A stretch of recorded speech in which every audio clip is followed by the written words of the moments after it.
From Arkansas's breaking news leader, Fox 16 News at 9 starts now.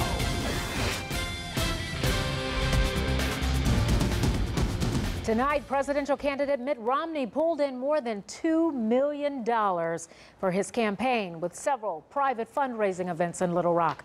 Good evening, everyone. I'm Donna Terrell. I'm Kevin Kelly. Fox 16's Kelly Dudzik live at the Peabody Hotel, where many gathered to catch a glimpse of the GOP presidential nominee. Did they see him?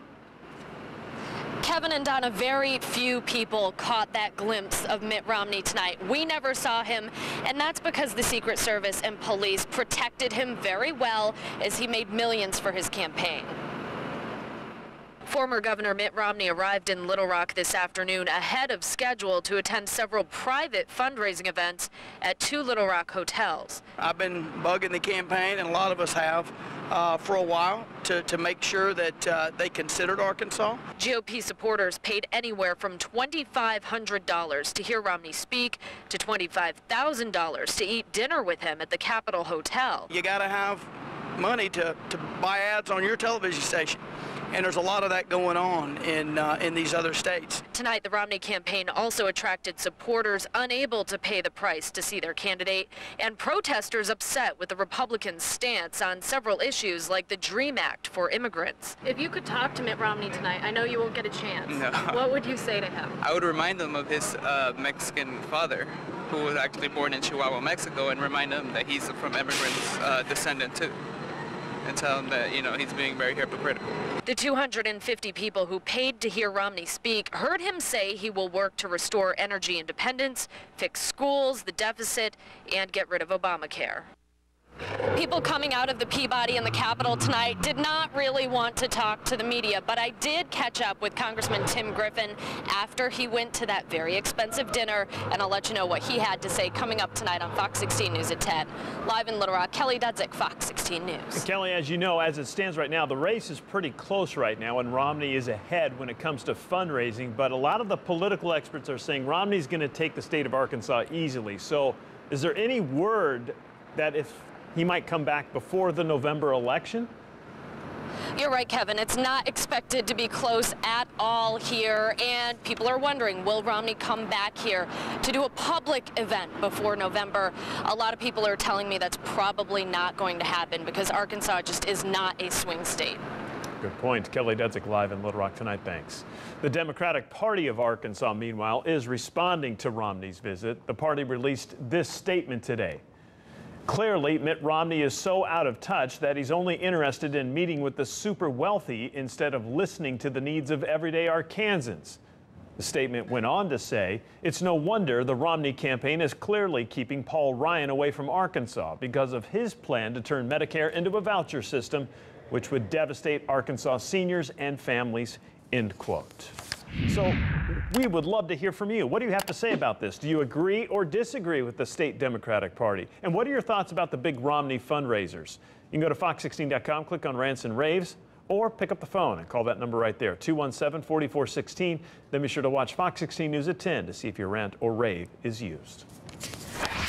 A Saline County deputy shoves a pregnant inmate into a concrete bench. In video you'll see only on Fox 16, Katherine Johnson shows us the tussle and why the sheriff says sometimes excessive force is necessary, even when it comes to a pregnant woman.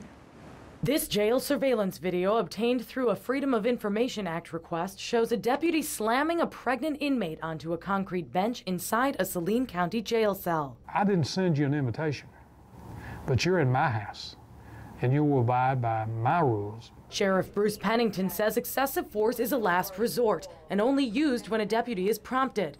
Here you can see the inmate, Ferlandra Womack, having some sort of conversation through the window of the cell before beating on the door 3 separate times. That's when the jailer enters with 3 other deputies to help hold her down. It's not like, you know, we jump in with slappers and start hitting people. You know, we have a certain protocol that we do from verbal to hands-on. And hands-on is is the last thing. And that's what the sheriff says happened in this case. The Saline County Jail's day-to-day operations depend on a level of mutual respect between inmates and deputies. If anyone throws off the balance, Sheriff Pennington says it's the jailer's responsibility to restore order, using whatever means necessary. You disrespect my people, here's what's going to happen. Womack is later strapped into a restraint chair, but manages to almost escape it before deputies restrain her again. They're not back there because they were singing too loud in church. They committed a crime or an offense to be back there.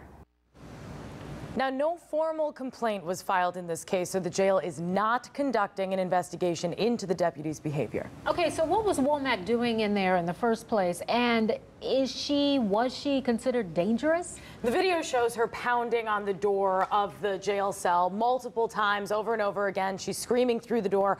Unfortunately, we don't have the audio on the tape, so we don't know exactly what she's saying. She was in jail on multiple charges: driving on a suspended rights, disorderly conduct, expired tags, and obstructing governmental operations. Nothing you would necessarily consider dangerous at first glance. Well, Okay. interesting. All right. Thank you.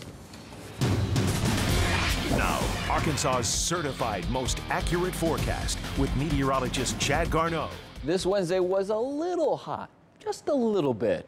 Earlier today, we got to a high of 92 degrees in Little Rock. That's actually the normal for this time of year, well away from the record of 103. We began the day very nice and comfortable into the 60s, but look what happened once we got that sunshine in here. We quickly raced up into the low 90s, and believe it or not, we're going to do it again as you're going out for tomorrow.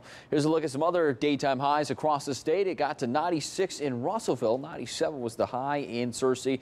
91 was also the high in Pine Bluff. 94 is where they got to in Arkadelphia. Temperatures now are no longer into the 90s. They are quickly dropping due to the fact we got dry air and clear skies overhead. 77 degrees in Little Rock right now. 79 in Hot Springs. 72 and comfortable in Pine Bluff. 75 in Stuttgart. Looking ahead at your hour-by-hour forecast for tomorrow, as I mentioned, we are going to be having almost the exact same weather we had today going on for tomorrow. 63 degrees by 6 o'clock in the morning if you are up that early, getting the kiddos up and at them and getting them ready for school. By the time you're going out to work at 8 o'clock in the morning, we'll have plenty of sunshine, 69 degrees. And then look what happens to our temperatures. We quickly rise up to 82 degrees with blue skies at 10 o'clock, and by lunchtime, we might want to kick in the AC just a little bit as temperatures climb up to near 90 degrees. Coming up, I'll tell you about how temperatures are going to be staying into the 90s and when that humidity is going to be climbing back into central Arkansas.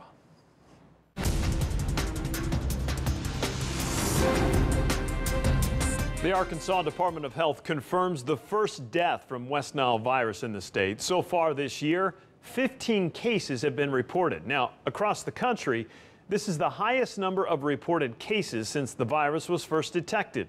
Fox 16's Caroline Whiteman talked to health experts about why there are more cases this year and what you need to know to protect yourself.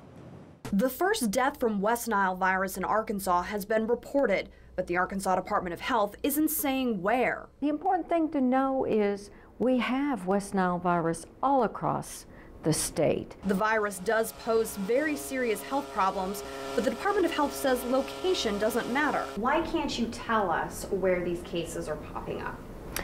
Our interpretation, our legal interpretation of the HIPAA laws has been well established, and this has been our policy for many years to protect the privacy of the families. According to the Center for Disease Control, out of more than 1,100 cases of West Nile virus nationwide, 41 cases resulted in death. This map shows in which counties the first 10 cases in Arkansas were reported, but that information is updated only once a week. Do you think it would be helpful to know where these cases are popping up, and then we could focus our energy into spraying for mosquitoes in those areas? Well, if you're concerned about your particular area, you could call your city or your community to see if they are doing spraying and ask them to target your neighborhood. Health experts say the public should remember the 3 Ds: drain standing water, don't go out at dusk or dawn, and use insect repellent with DEET. Caroline Whiteman, Fox 16 News. Here's the Fox 16 bottom line. The Arkansas Department of Health is investigating additional cases of West Nile and expects the count will go up by next week. Health experts don't know why more cases of West Nile are popping up this year. There are no medications to treat or vaccinations to prevent West Nile virus. Well, the deal to sell part of the historic Big Rock Quarry to condo developers is off the table, at least for now. Today, developers withdrew their request to purchase the land in North Little Rock, currently used as a park, after hundreds of people created a movement to get the city council to vote against the sale. That makes a lot of people who use that river trail happy. They were fighting it, definitely. That's some nice land there. New information tonight in the death of a man shot in the back of a Jonesboro police car. What his girlfriend told police, and why civil rights activist Jesse Jackson is asking the FBI to step in. Plus, a proposal to allow casinos in Arkansas is denied for the November ballot. We'll tell you what supporters are saying and why they're telling us the fight isn't over. And I'm here at the Babe Ruth All-Stars World Series watch party. I'll have an update on the game coming up next. You're watching Fox 16 News at 9 with Donna Terrell, Kevin Kelly, sports with David Rath, and Arkansas's certified most accurate forecast with Chief Meteorologist Jeff Baskin. This is Fox 16 News at 9.